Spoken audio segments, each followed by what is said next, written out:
Militer Rusia memperbarui informasi operasi khusus militer di Ukraina dalam 24 jam terakhir.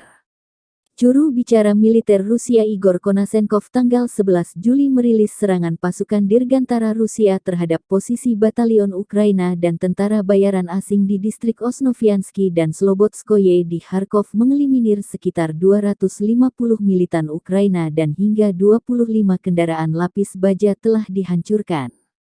Secara total, 243 pesawat Ukraina dan 137 helikopter, 1.506 kendaraan udara tak berawak, 354 sistem rudal anti-pesawat, 4.020 tank dan kendaraan tempur lapis baja lainnya dieliminir sejak awal operasi.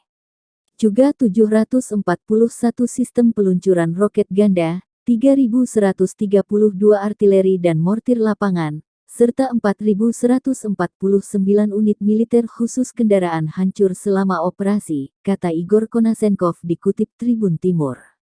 Dari pihak Kyiv, Kemenhan Ukraina merilis 100 tentara Rusia dimusnahkan dalam sehari terakhir. Total 37.400 tentara Kremlin tewas sejak awal invasi. Rusia juga kehilangan 1.646 tank, 217 jet tempur, 188 helikopter. Hingga hari 138 konflik, belum ada tanda-tanda perdamaian.